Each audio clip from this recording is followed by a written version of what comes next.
bertarung, das, ada yang sudah mati. Muncul lagi para petinggi-petinggi itu. Tidak ada habisnya. Si Aji geram.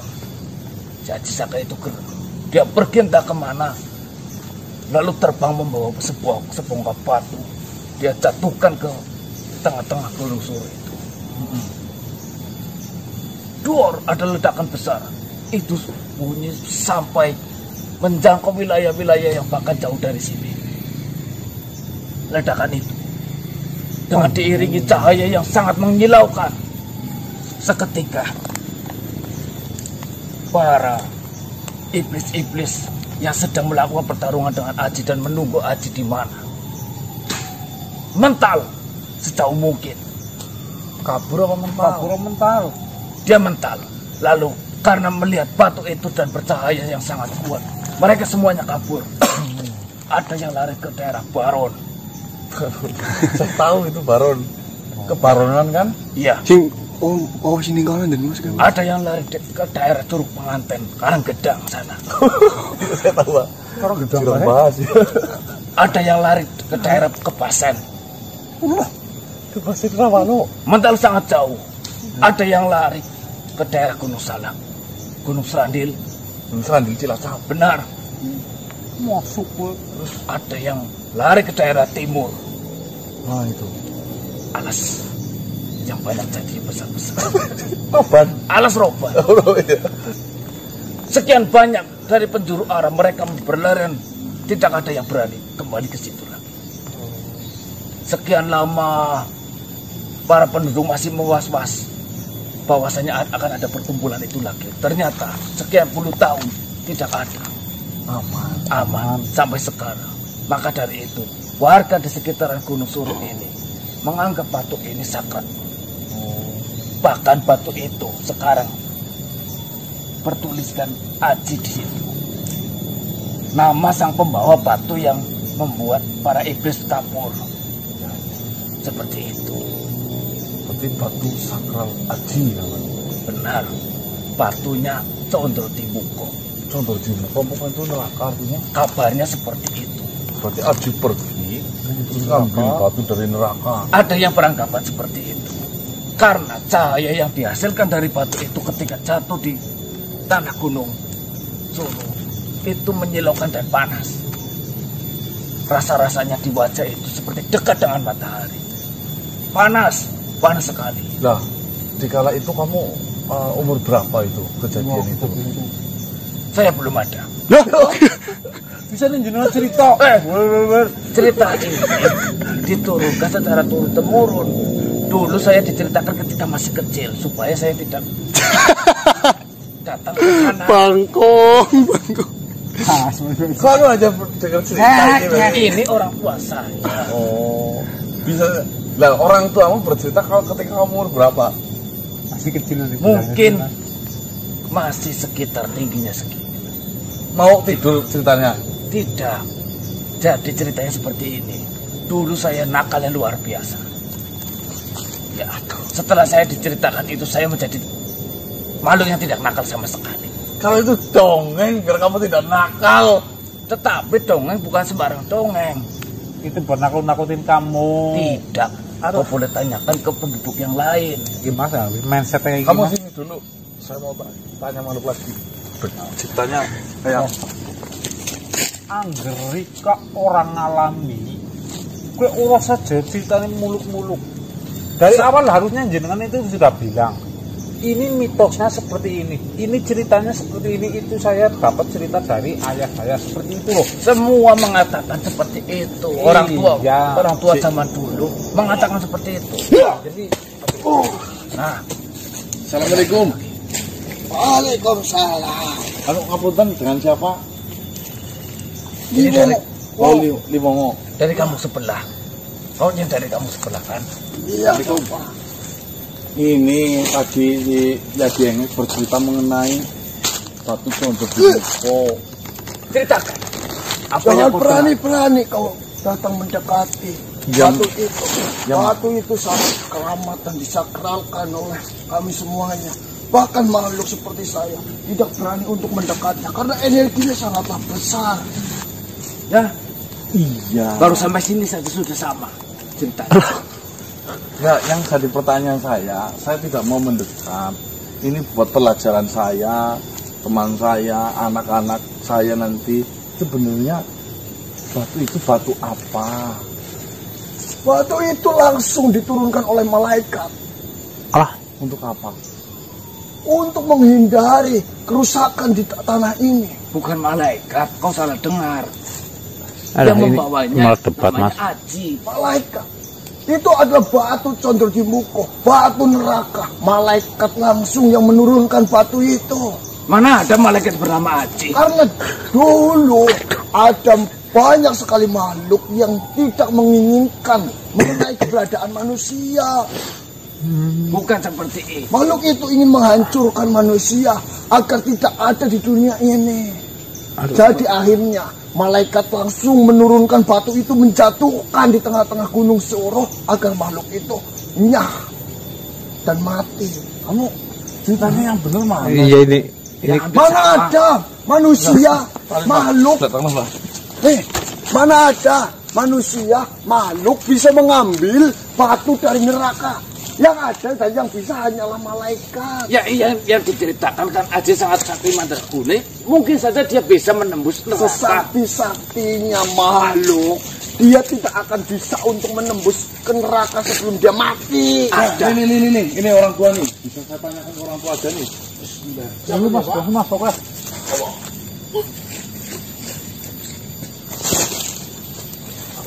Assalamualaikum. Yang? Nah, waalaikumsalam. Dia pasti bercerita sama denganku. Nah, ini sesepuh ya. Sesepuh. Iya, saya sudah lama. Ngapunten ini ada kesalahan pahaman ini yang Bagaimana yang salah? ini itu ada batu condro di muko. Oh, di Gunung Suruh. Ya, sebenarnya itu batu apa? Ceritanya seperti apa? Kok ini pada beda-beda ceritanya yang? Kau percaya dengan adanya batu itu? Itu semua mitos, dongeng, seperti itu. Saya sampai setua ini tidak percaya dengan hal-hal seperti itu. Tapi Mistis nyatanya, ya? Kalau anak-anak zaman sekarang mengatakan seperti itu, mistis itu kayak apa? Misteri seperti itu. Tapi Mitos. nyatanya tidak ada satu makhluk pun yang berani mendekati Ya. gunung Suruh dan batu itu. Gak ada yang Karena berani. Tidak ada yang betah menempati tempat itu. Ya karena adanya batu itu, sebelum keberadaan batu itu, yang namanya hutan, angker itu pasti dihuni oleh makhluk. Kau masih muda, jadi kau jangan terlalu memikirkan hal-hal yang tidak kau ketahui seperti itu. Dipikirkan saja secara nalar. Yang namanya hutan di sini, mana ada hutan yang tidak berpenghuni satu makhluk pun. Ya dari bangsa kita, Din. Yang kedua, kenapa mereka makhluk-makhluk yang di daerah sini ditanya jika keliru untuk ini. mendekati batu itu sangat berbahaya dan bisa juga mati. Nah, benar. Yo, apa? Dipikir secara nalar saja. Iya, kau mau menempati tempat yang panas, yang gersang seperti itu. Mana mungkin ada makhluk yang mau? Lalu ada nama Aji di sana. Itu nama siapa coba? Itu namanya mitos, sama saja dongeng. Saya pun bisa mengarang dongeng seperti itu. Cukup nih. Kalau mengenai sebuah nama, saya malah tidak mengetahuinya karena saya belum pernah mendekati. namanya. Kau sudah melihat secara langsung atau tidak? Saya kata orang tua saya. Itu kan kata orang tua kamu. Kalian kan masih muda. Saya yang sesepuh itu belum pernah melihat. Bahkan saya percaya pun tidak. Kamu berani atau tidak mendekati sana? Untuk apa? apa? Apa saja kamu saja tidak berani untuk mendekati batu itu. Yang ada jika kamu mendekati batu itu, kau akan mati. Bukan perkara matinya. Hanya saja saya tidak mau berada di sana. Tempat saya sudah lumayan untuk saya tinggali. Untuk apa saya berpindah ke sana? Saya tidak mau kau untuk tinggal di sana. Tapi Begini, kakek anak muda. datang untuk menghadap ke batu itu, berani atau tidak? Untuk apa? Menghadap itu bukan kepada batu. Kok susah Bukan sekali untuk menyembah, dijelaskan. untuk melihat batu itu. Untuk apa? Saya Ini tidak dengan asalnya mana sih? Saya dari sebelah sana. Dan dia tiba-tiba memanggil saya. Yang saya ketahui dia mau meminta tolong atau bantuan Mohon apa. maaf, jenengan bukan lahir dari sini ya. Lah jika saya lahir dari sini untuk apa? Tapi saya mengetahui bahwasannya di sana adalah mistis. Yang diceritakan dengan lengkap itu yang lahir asli dari daerah sekitaran sini. Kau pun itu orang tua yang menceritakan kan? Kakek saya dahulu pernah tinggal di Gunung Soro. Siapa kakekmu? Sini suruh datang nemui saya. Saya jelaskan dari awal. Kakek saya sudah meninggal. Intinya nih, begini anak muda, kau jangan terlalu percaya dengan batu-batu seperti ini. Yang namanya sebuah legenda, yang namanya sebuah Legenda adat, sama saja mitos, anak yang muda. namanya sebuah adat dari tempat ini. Astagfirullah. Kita mau mengembangkan. Adat itu harus kita lestarikan memang. Nah, ini sebuah adat. Itu bukan adat, itu cerita. Dongeng. Adanya cerita itu karena ada kejadian dari masa lalu yang bisa diceritakan. Kau tahu apa tentang masa lalu? Kau denganku lebih tua saya. Yang saya lihat kakek ini adalah makhluk yang tidak senang bergaul dengan makhluk lain. Bukan masalah Makhluk Saya yang yakin penyendiri. masa lalumu buruk. Kalian ini anak muda yang pikirannya itu terlalu dalam kepada hal-hal seperti itu. Ya, Berarti yang jenengan yang namanya- pikirannya terlalu dangkal. Berarti kalau saya tidak percaya dengan orang tua, saya durhaka dengan orang tua. Bukan masalah durhaka. Saya harus marahi orang tua saya. Kamu buktikan saja Ya, sendiri. Kau berantem. Lagi pula, mana mungkin orang tua saya membohongi saya? Kau ingin bertanggung mana, jawab tua? mana ada orang tua yang membohongi anaknya, yang Betul. di mana anaknya harus tidak percaya dengan orang tuanya. Ada atau tidak? Kau pergi saja. Kamu menyebarkan berita yang tidak. kamu anak kecil, dengar dulu. Ini bukan masalah orang tua yang ingin membuat anaknya tidak percaya dengan hal seperti itu. Kau Ini ingin semua saya cerita. durhaka dengan orang Bukan tua. masalah durhaka. Kau ingin kami ini melupakan Hei. sejarah. Kau tahu jawab atas semua ini. Kau sudah merubah cerita yang sudah ada dari zaman dahulu. Kau sudah merubah sejarah yang ada terjadi di Gunung Soro. Nah iya betul. Aduh, susah sekali menjelaskan kepada Kamu malu-malu yang seperti susah. kalian. Nih, Alah. lagian kan saya cuma tanya toh. Kalau tidak ada yang bisa menjawab benar, ya sudah, jangan untuk berantem. Yang benar itu cerita dari Ya itu saya. benar. Ada Begini anak muda. malaikat dengar. yang Bukan menjatuhkan malaikat. batu dari neraka. Mana ada malaikat menjatuhkan Walah, batu seperti bikin pusing ini. Ya lagi pula mana ada malaikat Ya udah. bernama Aji. Kayak gini Yang ada aja. Itu manusia. Tuh, bentar lagi azan. Siapa sebenarnya kakek-kakek kalian? Saya Kakek tinggal saya di yang sini. kakek seperti kamu tapi sudah tidak ada. Itu yang menyebabkan Wis, salaman itu saja. dangkal sekarang. Jika kakek yang tidak bergaul dengan masyarakat, kakek yang tidak mengetahui mengenai sejarah, Nih. yang takut, Saya tahu, saya tahu lebih adanya baik Gunung kakek Surut di diam sini. saja. Kok diam dulu? Saya tahu adanya Gunung Surut di sini dan cerita-cerita tentang Gunung Surut saya tahu. Begini saja. Lebih baik kita tanyakan tetua yang lebih tua di sini. Bagaimana cerita aslinya? Gini, Setuju? kau tidak akan percaya dengan tetua-tetua di sini. Percuma. Kalau dijelasin pun kamu selalu mengeyel. Nih, dengarkan. Ya, Kau tahu tentang Gunung Surut? ya saya tahu. Nah, dia tahu. Coba jelaskan. Perbedaan pendapat ya hal yang wajar. Tidak. Tapi yang sangat disayangkan kenapa dengan perbedaan pendapat malah justru Dia Mau menghilangkan mau sejarah. menghilangkan Dia sejarah. menghilangkan sejarah bahwasanya tidak ada apa-apa di sana. Betul. Saya tidak terima. Jika kami berbeda pendapat, ya mungkin itu hanya makhluk ataupun yang mau lempar batu itu saja. Gini, saya memang sudah tua, tapi kalau untuk mengalahkan kalian mungkin saya masih berani. Jangan orang tua tidak tahu diri. yang benar. Apa-apaan malah berantem sih. Tidak baik menghilangkan cerita yang sudah ada. Begini saja kita tanyakan ke tetua yang berada di Belumbang. Dia lebih tahu dari siapapun. Kau yang akan tahu untuk saya merasa dirugikan di sini. Sampai itu Kita tanyakan ke sana. Saya sudah mengetahui cerita aslinya. Bukan malaikat, mana ada malaikat bernama Haji. Ya sudah, silakan tanya saja. Sudah. Terima kasih. Assalamualaikum. Waalaikumsalam. Alisi, Ya, alhamdulillah. Kita belum pasti, belum jelas. Itu hanya sudut pandang saja. Bagikan angka 6. Angka 6 kalau dibalik bisa juga di angka 9. Dari sudut mana yang kita pandang, maksudnya seperti itu. Kenapa malah jadi berantem? Siapa yang berantem? Oh nggak ada ya. Lupa. Ampes ini kotor ke. Apa mas yang nyong? Harus asaran kayak sembahyang juga yuk. Iya, yuk. Ayo. Ini malah gini. Mau pada. Ayo, Apa nih ke?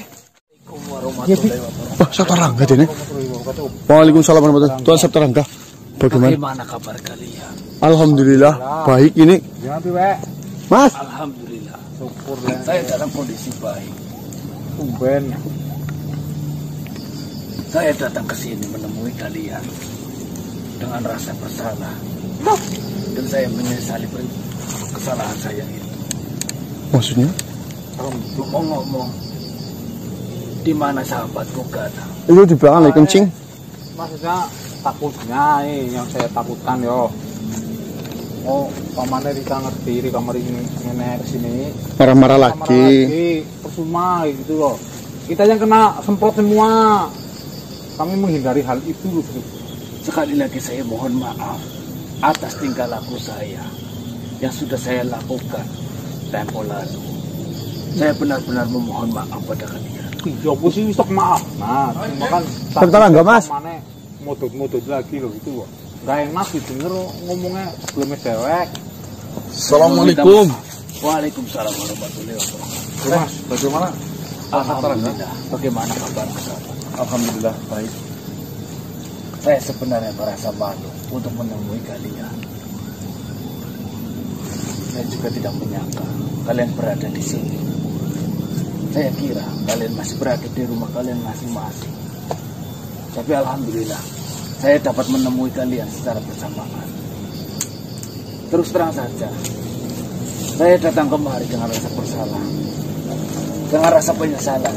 Saya sudah melakukan hal yang bodoh. Saya benar-benar mohon maaf padamu. Seperti ini Tuan Sabta Rangga. Dari permasalahan yang telah terjadi beberapa hari yang lalu, saya rasa tidak ada yang perlu dibahas kembali atau dipermasalahkan.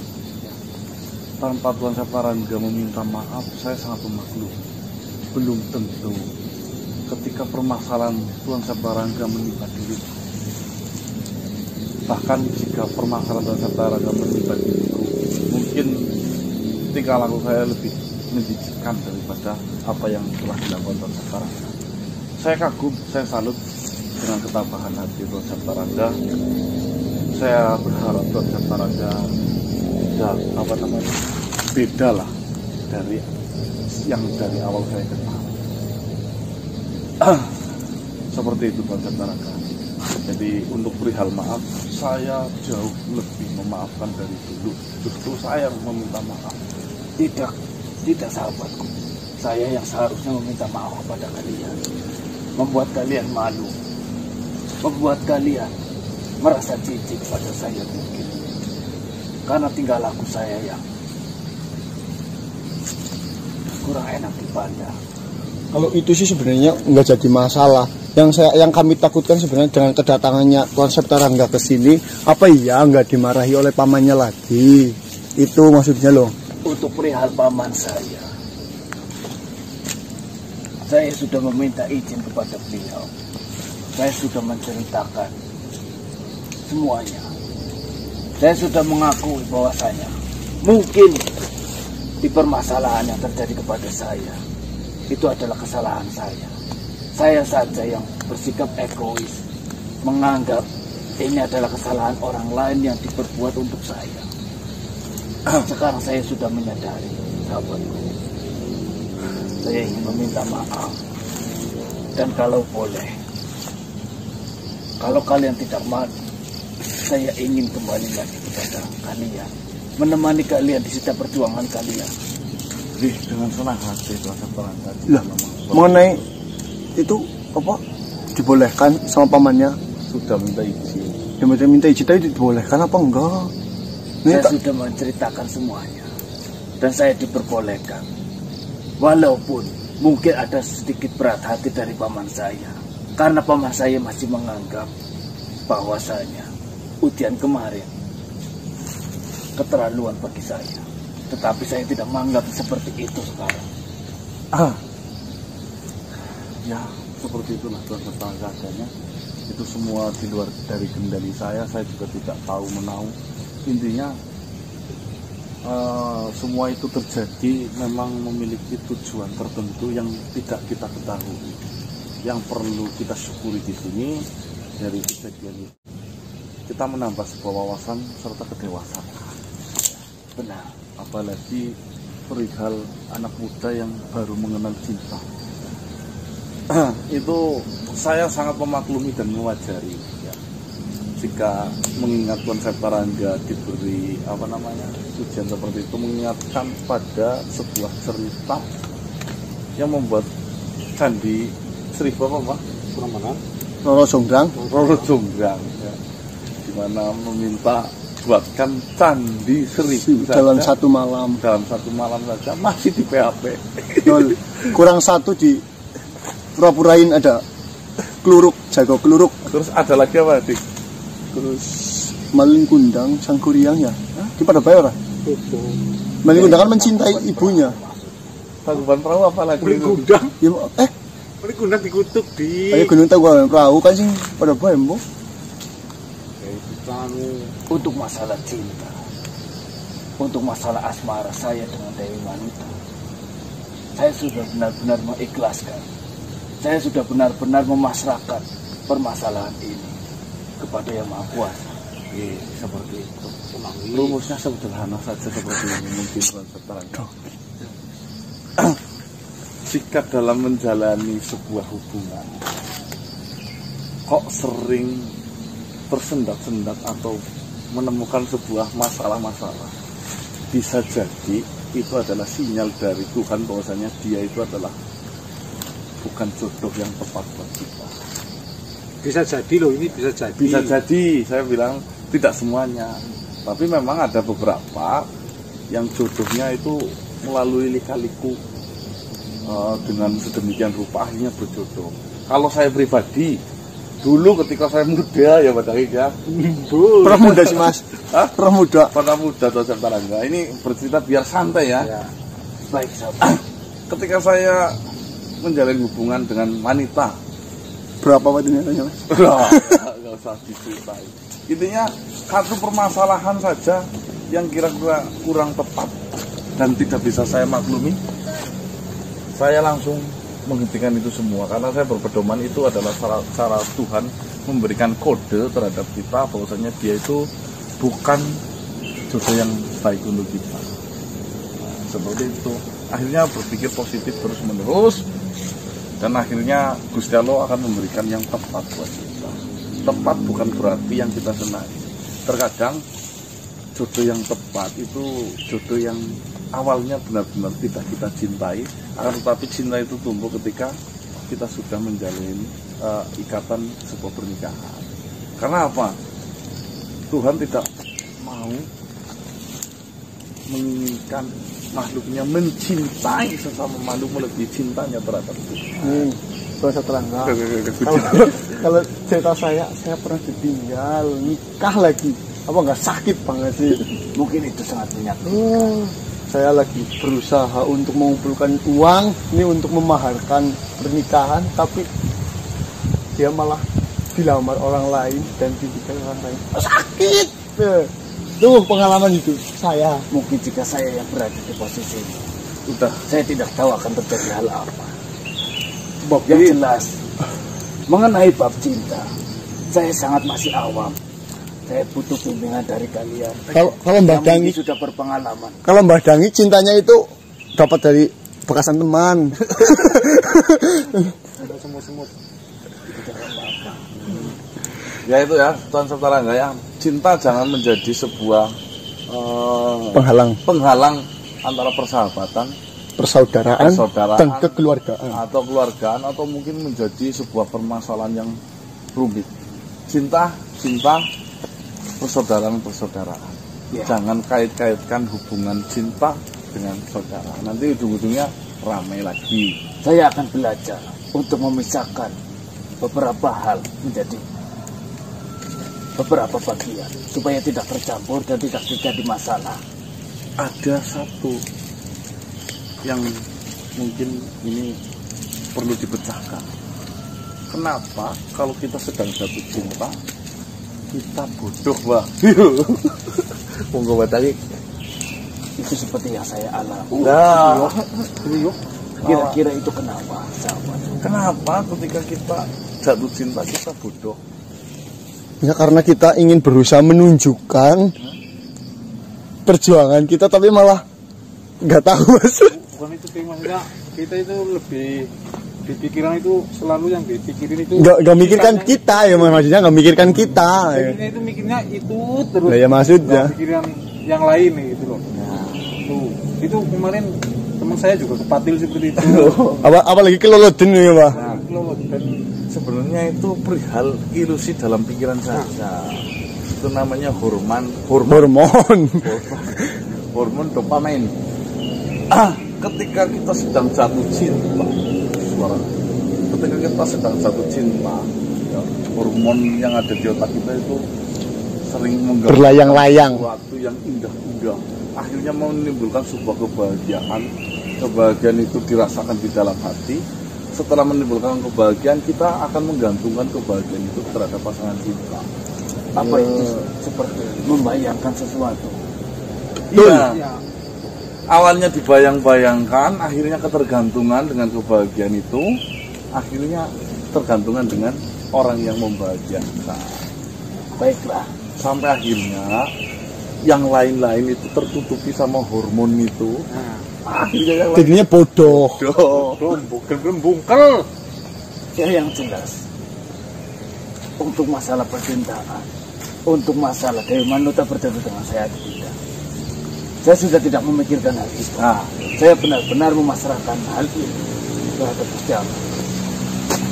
Biar Dia yang Maha Kuasa yang mengatur jodoh saya nanti akan seperti apa.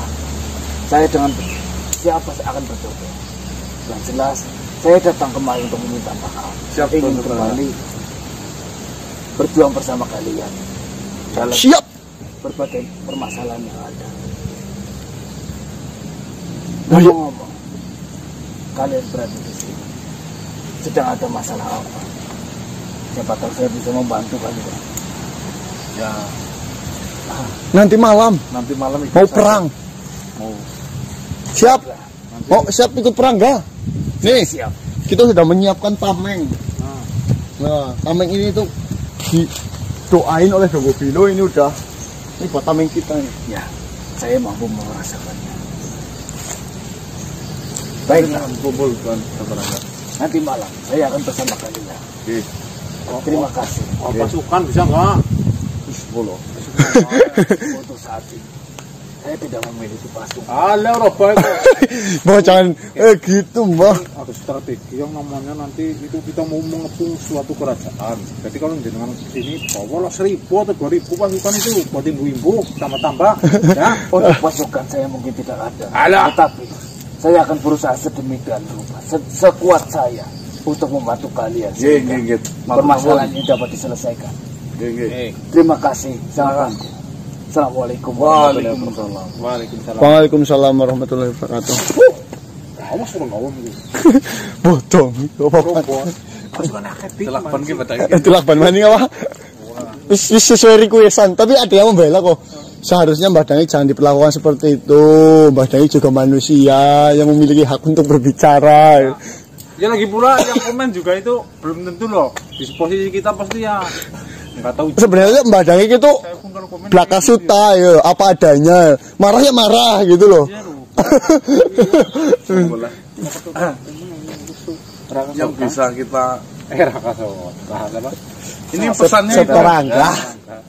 kita tidak bisa mengendalikan diri Mbah Dangi. Iya betul. Yang bisa kita kendalikan itu jari kita. Iya, Pak? Ya. Apalagi Iya, Pak. Udah cek rungu bacotannya. bisa. Ya, Pak, kan bisa tangan Lagi kita. bisa ya. Tapi kalau nggak ada Mbak Dangi nggak seru. Apalagi kalau lagi jatuh cinta lur. Takutnya kepatil. Hati-hati. Yang lagi jatuh cinta, ngomong kok. Kamu Jan, Banyak subscriber ini teman kita sedulur semua banyak itu yang bujang, yang perawan itu. Ada yang WA ke saya, Mas, doain saya semoga saya berjodoh dengan mantan anak majikannya ya. Itu belum seberapa. Ada yang WA ke istri saya, Mas Ganang suruh nikah lagi ngapa Mbak dengan saya. Saya pulang ekspor kok nggak ditanya. Antem kan. Loh, Membuat risuk ini. lah salahku apa ini pulang ekspor nggak ditanya. Oh, perengat-perengat Iya. yang Lah bawa apa? ini ya. Kan si ngasangin bojo maning. Lah kan itu bukan aku loh, Pak. Oh, dia yang pengen yo. Tambah nih, Mas. Lumayan tuh. Yang wis lah, jangan dibahas nanti dipotong videonya Pak. Tersinggung. Apa-apa lah. Ayo siapa ayo.